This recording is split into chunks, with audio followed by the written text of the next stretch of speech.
What's good, everybody? It's your boy, Mr. Two-Time, bringing down another two-time mosh pit. I'm back with another banger, baby. I know it's been a minute, dog. I know, bruh. I just had a baby. I've been in school. I've been dealing with a whole lot of BS, bruh. But I'm back, bruh. I'm back for the public, dog. Because the public been missing me. I'm back, and I'm here to do this for y'all, bruh. I know the public missed me, bruh. The public needed guidance, like Batman. I'm Batman. I'm guiding y'all through this thing that we call life, dog. And I'm about to really put some sunlight in y'all eyes. I'm really about to really guide y'all, dog. And before we even get started, bro, please hit that sub button. Please hit that like button, bro. If you want me to continue on making content and making banger videos like this one, dog. We had a lot to discuss, bro. I know it's been a minute, dog. So we're going to talk about Lamar Jackson and why people aren't willing to really pull the trigger on a 26-year-old MVP of the league, the NFC South free agency winners and losers, and my Falcons. Talk about them, like if they won free agency and what that really means for totality of the league. And like I said, bro, please hit that like button.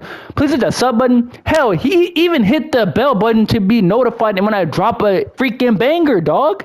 And I'm doing this all at the dome, no scripted, no writing. This is me purely talking. So if you hear me stuttering on my words or slurring anything, or if anything sounds mispronounced, or if I don't have anything like a brain fart, like I said, it's all off the dome, dog. And let's not waste any more time. Let's get right into today's video, dog. Let's start it off with the MVP of the league, Mr. Lamar Jackson, the top 5 quarterback in the league, generational, led your team to the playoffs, could lead your team to the Super Bowl with the right pieces around him if necessary. He's all that and more. But why are teams not willing to really pull the trigger on this such guy or this such quarterback? I'm going to break it down to you right now. Now, I'm going to speak from my perspective, like from a Falcons perspective, because I know my team really well, and maybe that helps with the totality of why teams aren't going for them as well. I can try to break down teams such as Washington and why they're not going with them, or like the Colts, for example, why they're not trading for them. I could try to really go into in-depth, but I'm going to speak for my Falcons first, and then I'm going to expand to that branch after. So, like I said, Lamar is a guy that can lead your team to Super Bowl. That guy is obviously better than, not more than half. He's better than 25, 26, 27 other quarterbacks in the league. No doubt about it. But why will you not send your first-round picks for a guy like that? That can help you over time. That's your quarterback of the future, and he's only 26. So he can play for another 10, 12 years possibly. I get all that. But from a Falcons perspective, here's why I say I'm not saying I wish we wouldn't draft them, or not draft them, we wouldn't trade for him, because that's a lie. Like, I wouldn't mind him on the team. I'd obviously be very excited, because who wouldn't? It's Lamar freaking Jackson. But, like, honestly, I probably wouldn't do the trade, because if you think about it like this, bro, yeah, on paper, it looks exciting. Your team's going to be built to win now. Y'all team's going to be freaking great right now. But what about later? That's the thing that people seem to forget. And yeah, he's going to be your franchise guy, so there's no doubt about it. So I'm not talking about, oh, he's not going to leave you. What about the money? What about the draft picks, the capital? Where's that going to lead you? And a lot of people don't seem to understand that. And a lot of people say, like, oh, imagine Lamar on the Falcons with Drake London and Kyle Pitts and Cordell Patterson and Tyler Algier. I get all that, and I see all that. That's our star power. That is a NFC division team lead as a division winner right there, no doubt. And maybe even a conference winner, no doubt about it. If it hits, it's successful. But what if it doesn't hit? I'm not saying Lamar Jackson is trash. I'm not saying this at all. Like, he's made a name for himself. He's the guy, no doubt about it. But if, let's say this experiment fails, you set your back and you set your team back a long time if this really does not pan out. And from the Falcons, we literally just got out of that for the last 2 years, dog. The last 2 to 3 years, the team has been in salary cap hell. The team has been in a very bad situation, mainly from the old regime. Terry Fontenot and Arthur Smith have been doing a great job in rebuilding the team as if. The old regime really screwed us. They left us with shitty depth, shitty players, shitty contracts. 2 of the contracts that really messed us up was Matt Ryan and Julio freaking Jones. And I get it because those are two generational players. Matt Ryan's possibly the greatest quarterback to ever play the game. I mean, not the game.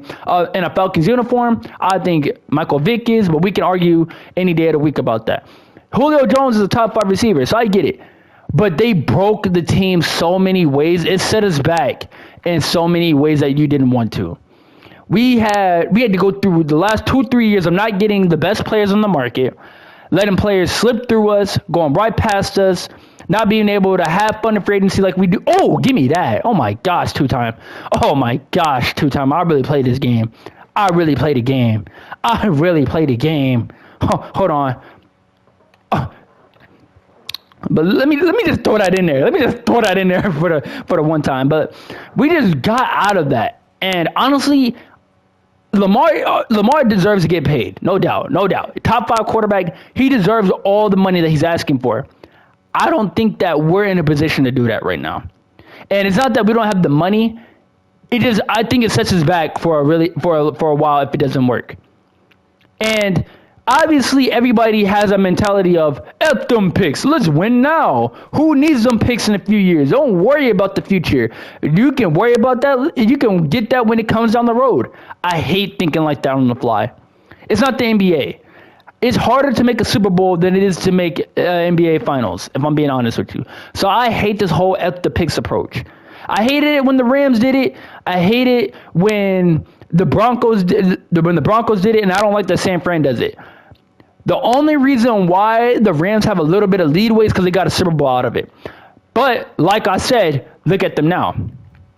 Not even a year later after winning the Super Bowl, look how bad that team is. That team is trash, dog. Trash. They're looking for a trade for Matt Stafford because they know I'm not saying they made a mistake because they got the Super Bowl out of it, but they're trying to look for a trade out of Matt Stafford. They got rid of Jalen Ramsey. They're letting Allen Robinson walk. Their only players that they're not getting rid of is Cooper Kupp and Aaron Donald, and that's for obvious reasons. Aaron Donald is going to retire a Ram, and Cooper Kupp, you wouldn't want to get rid of a top 3 receiver when healthy. But they're trying to get rid of all these players on the back end because that F them pick scenario really messed them up. It messed them up really bad at the end because I projected that they would be asked on anybody, ask anybody. I said in 2 years that team's going to be dog shit, and my friend ET said, "No, so you're just lying. You're just hating. You're just talking trash." I'm like, bro, that F them pick scenario only works for that year.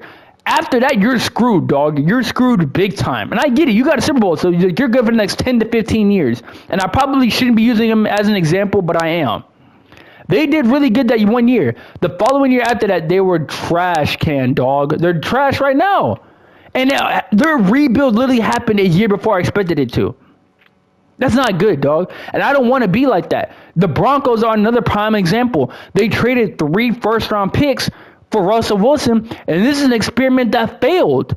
That experiment failed, dog. I'm not saying that they can't make something out of it now, but that trade for Russell Wilson really put their team back a few years, in my honest opinion, dog. That team went from the whole offseason last year, the Broncos are going to win the AFC. The Broncos are going to win the division and kick Patrick Mahomes out, and we're going to have a new king of the AFC. Wow, yada, yada, yada. The Broncos were a quarterback away. All they needed was one guy to put them over the top. They traded for a top 10, probably top 15 quarterback to ever play the game, and he stunk it up. And now look at them. They had to trade their best pass rusher to get a first-round pick, and they lose next year's first-round pick. All because they wanted to trade their picks away and say, F them picks, just like the Rams did. And I hate that. I absolutely hate when teams do that because it does not work out for you every time. If it works for you, you're a genius. You got a Super Bowl ring out of it. Next 10 years, you're golden. If it doesn't work, your team is set back for years on end. And I'm not saying the Broncos are going to be flat out trash because the Raiders are in kind of a rebuild right now. And you got Sean Payton in the process. So I'm not saying they're going to be 4-12. But right now, I think they have, if I'm not mistaken, what pick did Seattle have? Seattle has the 5th pick in the draft right now. The 5th pick in the draft. And that pick went to Denver. So imagine now that pick that you could have had that had a generational player, Jalen Carter, that could have been on that front 7. Will Anderson, you could have traded it up with the 3rd pick and probably got an even better quarterback if you would have probably low-key just waited. You could have got AR-15. You could have traded up with the 3rd pick and got AR-15 if you think about it, bro. And I'm not saying that Russell Wilson's flat out trash because he's a Hall of Famer. But you realize that you saying F them picks and trading away your picks, you sucked, and now look at your team. That's why I always hated that. And I don't ever believe in that. And that's why I love teams like the Bengals and the Chiefs. They did it the right way. They didn't believe in F them picks. They built their team in the draft. The Bengals went through a drought. They went 0-9, or not 0-9. They started, I think, like 2-9 when Burrow first got there, or something like that. Something crazy. 2-9 before he tore his ACL. And the year before that, they had the first pick in the draft. They did it the right way. I understand. Nobody wants to go through a struggle. Nobody wants to see your team losing. I get that, bro. And I understand it. I really do, dog. I've been there. My team has been trash the last 2 years. I'm not saying trash, but like our team hasn't been that good for the last 2 years, and I get that. But I'm not willing to throw my future away when we're just now getting it right. I'm really not. And if it works, like if we did trade for Lamar, I'm happy. That's cool. We got Lamar. But like, if we can't sign better players, that's really going to mess us up. I really depend on free agency in the draft to make us better. This is not the NBA, and even the NBA is like that now. I don't believe in one player putting us over the top. It doesn't work like that anymore. And honestly, I think if we trade for Lamar, I don't think that we'd still be ready to win and take over the whole thing like how I would if we didn't trade for him. Believe it or not, I'd rather take a Trey Lance trade than Lamar Jackson because he's on a rookie contract. Like, I seen today that Trey Lance could possibly be on the market. I'm all for that because you can get a 3rd or 4th round pick for him. He's on a rookie deal, and you're not losing too much money out of it. And he has to prove it before he even gets paid for the next 2 years. That's fine with me. Rather than having to pay somebody now, going right back into cap hell. If it doesn't work, you probably lose 2 to 3 first-round picks. That's going to go to Baltimore anyway. And I don't want to have to deal with that because we just got out of that situation. And I'm not saying that if we trade for Lamar, we're going to be picking in the top 5 because I don't think we are. But we also got to put into the situation and to take it into the account. Lamar's been hurt the last 2 years. The last 2 years, he hasn't been able to finish out the season because of injuries. And God forbid, I hope he doesn't get hurt, and I hope he stays healthy when he can. But we can't just throw that out. So if let's say he gets hurt, freaking week 1, week 2, week 3 for the season, and he's out for the whole year, and we get a top 5 pick, we don't get that. That goes to Baltimore. So now Baltimore gets that player that could possibly put them over the top and help their team over the next 10 years. I don't like that. That's too much of a risk for me. And I understand spend money, make big plays. I get all that. But I'd rather play it safe, do what you're going to do right now with the 8th pick, do what you're going to do next year if you need it, and then you build from there. I'd much rather us do that than put all our eggs in one basket on trying to get Lamar and the experiment doesn't work and we're pushed back again. Because I guarantee you, if we did trade for Lamar and we didn't win as many games as we thought, everybody's going to be ready to lose their freaking shit over it. And tell me I'm lying. Let us trade for Lamar and mess around and go 7-9 or 7-10. Let us mess around and not do as well as we thought. Everybody's going to have a freaking riot because we lose them picks and it's going right to Baltimore. And I'm not saying that he's not a generational guy. I'm not saying that Lamar's going to make our team worse. I'm not saying any of that. You just got to take into account and you got to think about all the possibilities. That's probably why Washington isn't doing it. My friend is mad at me, or not mad at me, but he's mad at the fact that he's seen that report that the Commanders are going to stick with Sam Howell and Jacoby Brissett instead of going with Lamar. He's saying, why do that? Bro, probably because they don't want to go in salary cap hell over that. And I understand that they need a true quarterback, but let's say the Washington Commanders is trash this year. And let's say that they keep their pick and they have a top 3, top 5 pick. You possibly could get Caleb Williams or Drake May on a way cheaper deal that could possibly do the same thing that Lamar will take you to, if I'm being honest. I'm not saying those guys are Lamar at all. I'm not saying they are. But they could probably take you to the same height as Lamar if you just wait a year. All you got to do is literally wait just 1 year, and it could possibly change your whole franchise like that instead of going in for an experiment and possibly losing everything that you miss out on. Same thing with the Colts. Everybody's saying, why won't the Colts just trade their 4th round pick and go get Lamar instead of putting all your eggs in one basket for Anthony Richardson? Because Anthony Richardson is about to be on a rookie deal, and if he hits, that's a lottery ticket. You just hit the lottery if it works. Because not only that, you have a young rookie quarterback on a rookie deal, you also have a team that's set for decades to go. And you don't got to worry about paying AR for another 4 or 5 years, maybe even 2 years, rather than paying him right now. So that's just what on me and my whole Lamar situation. Let me know what y'all think in the comments. Y'all think I'm tripping? Do y'all think that teams should be willing to go out and trade for Lamar and give up their draft capital for him? Let me know, bruh. Oh, and another thing, on a sidetrack. Don't bring up Deshaun Watson. Please don't. The Browns are an idiot franchise. They're trying to, I don't know what they're doing. I think they're very weird on how they're very operating right now. Like, they just gave Deshaun Watson $250 million guaranteed, and even the Browns wasn't as good as they were as everybody projected. And I understand he missed 11 games, and he hasn't played a full season, so he's probably going to be better now than he was last year. But that's another example of don't trade your picks away for one guy. I'm just saying. Until the Browns somehow win the division, which I don't think they will, I think Joe Burrow and Jamar Chase and T. Higgins are going to run the division for at least another 2-3 years. Until they do something, that's another waste of a pick. But they got their quarterback of the future, though. But I think that also pushes them back in a bind. Now, let's change the subject and let's go into free agency winners and losers. Let's talk about, since we didn't get Lamar and trade for Lamar, who we got in the free agency as my Atlanta Falcons. We got Jesse freaking Bates, dog. Let's start off for freaking there, bro. Jesse Bates, the best free safety in the league, dog. I don't care what nobody says. He's on par with Minka Fitzpatrick, bro. He's right there with him. I don't care. That man will put your defense over the top. And I've been saying this for a year now, 2 years, dog. Ask anybody. You can put my freaking text in the chat. Put my text in the chat. I've been preaching. We are getting Jesse Bates. I've been saying it all season. Bro. I knew we was going to get Jesse Bates. And as soon as I seen him hanging out with Casey Hayward and Kyle Pitts and AJ Terrell, I was like, oh, no, he's locked in. We got our guy. We got the guy. And I'm freaking, that to me right there, that wins all the free agency right there. I know that sounds a little bit of bias, but I think that everybody's really undervaluing how good Jesse Bates really is. And I'm about to put it into perspective right now. No doubt the Bengals offense was a driving force to that Super Bowl win. Or not Super Bowl win, to the Super Bowl and to that AFC Championship. No doubt about it. Jamar Chase, Joe Burrow, T. Higgins, Joe Mixon, I get all of it. Their offense is driving force. But their defense still had to play defense and still had to get them stops to get them to that position. And I'm not disrespecting players at all. But Mike Hilton, Chadwick Awuzie, Eli Apple, Von Bell. Let me know if that secondary is good enough to get you to a Super Bowl. Just off that talent alone. I'm not saying they're not going to go back to the Bengals aren't going to go back to doing what they do because they're still going to be just as good, I think. They're probably going to take a slight dip in their secondary. But tell me that Jesse Bates didn't elevate all their play to a certain extent. Now you're about to throw Jesse Bates with AJ Terrell, who's a top 5 corner. Casey Hayward, who's a very experienced good corner. Richie Grant, who just came off a good second season. I'm not saying great. It could be better, but a good second season. And then you add a guy who's a top free safety in the league over top of that. That could really play sideline to sideline football.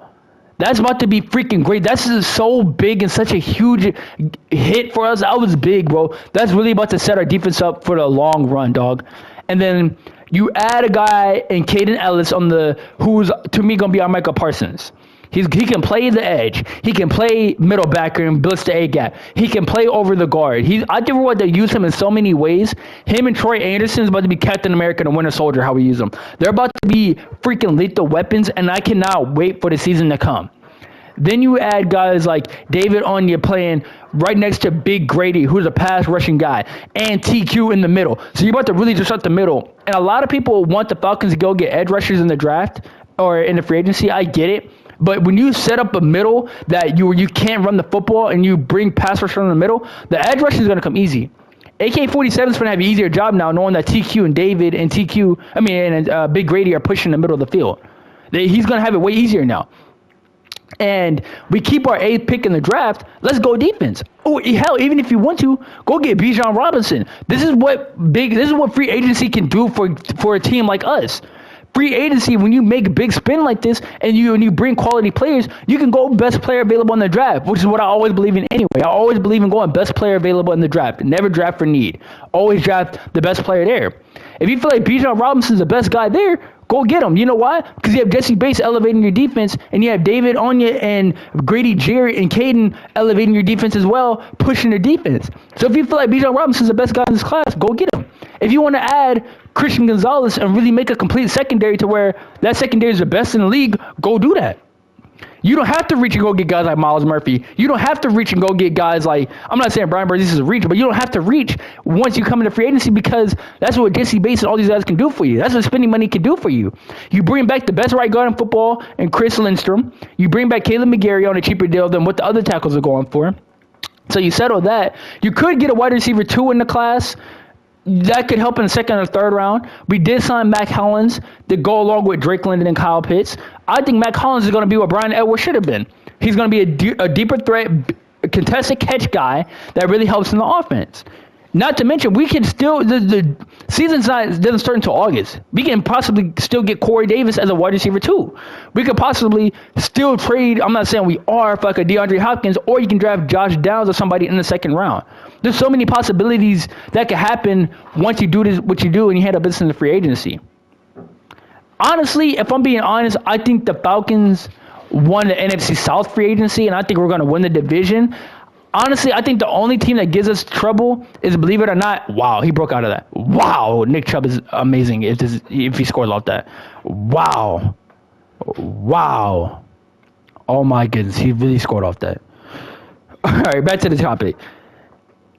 The Panthers is the only team that scares me the most out of that division. And I wouldn't even say that they scare me to a certain extent. Because obviously they have the first overall pick, and I think Bryce Young can take them if they get Bryce Young to new heights. But I'm not so worried about them right now, because if you look at their free agency, you added Miles Sanders. He's decent. He cool from the Eagles. That's cool. That's a good pickup. I'm not going to say it's a decent pickup. That's a good pickup. Adam Thielen, who's 32 years old, who just came off of a 700-yard season. I'm not worried about him. DJ Chark just came off a 500-yard season. I think we get so caught up in the names, we don't really look at the production they've been doing the last few years. DJ Chark's been injured, only had 500 yards this past season. Not really too much worried about him. Hayden Hurst was our tight end too. He was decent at best for us. Not really worried about him either. And their defense, I guess, is pretty good with Brian Burns, J.C. Horn. You added Von Bell in the secondary. And their coaching staff is pretty good. That's the biggest threat to us, but I'm not too worried where I'm like Tom Brady to the Bucs worried. You feel me? The Saints, they aight, bro. They aight. I think honestly they're just doing what they should be rebuilding, and they don't want to for some odd reason. They're like that little ass kid that's so damn hard headed and never wants to freaking listen. Honestly, I think a year or two of rebuild and they would be way better than what they are. But they don't want to rebuild. They want to be in win now mode, and that's how the team's going to keep being average at best. Ever since they lost Sean Payton and Drew Brees, they have not had that 13-3 season. And they won't, for some reason, go into a rebuild like how we did. If you go into a rebuild and you struggle for a year or two and you get under these contracts, and you get under these contracts, get away from them, I feel like you'll be in a way better space. I'm not saying get rid of Michael Thomas, but fix the contract stuff. Release some people. You can't just keep all these guys. That's why they lost their D-line. Like, they just won't, for some odd reason, go into a rebuild. They lost their whole front seven. David Onyes with the Falcons. Caden Ellis, who's a good linebacker who started for them last game, to the Falcons. Marcus Davenport went to the Vikings. Ty Shuttle, whatever, went to the Panthers. I forgot. That's another free agency the Panthers got. So who was really worried about the Saints front seven? Their DBs are really good, no doubt about it. Marshawn Lattimore, to me, is still a top 5, top 8 corner. Alontae Taylor, who's also coming into his own. I think he's a really good player, too. And they still got Honey Badger. You can't disrespect him. No doubt about it. But they can't cover all day. And Tyrann Mathieu just got ran over by Cordell Patterson the last 2 times we've seen him. So you gotta at some point start rebuilding your team, bro. You just signed Derek Carr. Not worried about Derek Carr, bro. Not even be disrespectful. The man played a 1 playoff game in 9 years. Why am I so scared like booger sugars of that? He's the best quarterback in the division, no doubt about it. No doubt about it. But why would I be worried about a guy that played a 1 playoff game in 9 years? Michael Thomas hasn't played a full season in damn near 3-4 years with an ankle injury. I don't know if he still has that same burst. Chris Olave has my respect. He's a guy. He'll have my respect. But you're not beating me with just Chris Olave. Alvin Kamara, he might be gone for the year. He might not. But you can't tell me that he didn't look like he declined this past season too. You can't tell me he's looked like the same Alvin Kamara that we're used to seeing for the last 3-4 years. You can't say that. Jamal Williams touchdown machine, that's cool. But you're not beating me with Jamal Williams and Chris Olave. You're not. And that defense, you're not covering all day. Cam Jordan's getting all the attention now. You're not covering all day. So unless you fix it, unless you want to somehow go into rebuild, bro, I'm not worried about the Saints. And the Bucks, I'm really not worried about, because before they got Tom Brady, they was an 8-8 team, and they're gonna go right back to that, maybe even 7-9 with Baker Mayfield. If I'm being dead honest, because Mike Evans is old, not worried. Chris Godwin's old, not worried. Ricard White is their only running back. They just released Leonard Fournette. There was just dead last in rushing, not worried. They re-signed Jamel Dean, that's cool. Levante David, their defense is cool. But I'm not really worried about them. Honestly, I think it's a Falcons Division 2 win. And I think that Jesse Bates and these free agent signings really put us over the top. And I think that this draft is really. I think if we nail this draft, we will be such a good team. I think that the Falcons are going to go 12-5. Call me drunk. I don't care. Call me delusional. I don't care. If Desmond Ridder pans out, it's a if. If he pans out, we are going to be good. If he doesn't pan out, we're going to draft Caleb Williams or Drake May, and I'm going to sound foolish, I'm going to sound dumb, and people are going to come at me in my comment section and say that you was wrong. But if he pans out, we can go 12-5 this season. I think that we can sweep the Saints, we can sweep the Bucks, we can tie with the Panthers. I think we take the division and we go 12-5. Honestly, I do. With Jesse Bates leading the secondary, or Richie Grant playing as good as he did, elevating his game because of Jesse Bates, with AJ Terrell elevating his game with Jesse Bates, with the defense overall getting way better. Oh, wow. For the game. AJ Terrell just sold the game. Absolutely insane. But if we could really plan out like how I think we are, with the draft picks, with the capital, with the team, with the free agency, with Jonnu Smith. I forgot to mention we have Jonnu Smith, who's a tight end too. Now we get to line up Kyle Pitts on the outside and in the slot where he belongs. Honestly, bro, I think that we could honestly have a 12-5 season. Let me know if I'm tripping in the comments, bro. Thank y'all for tuning in for 2 times MOSHPIT. I'm about to get out of here. It was a pleasure being back with the content. I will be back sooner rather than later. I'll be dropping more banger videos. Like I said, please hit that sub button. Please hit that like button. 2 times out of here. Ooh.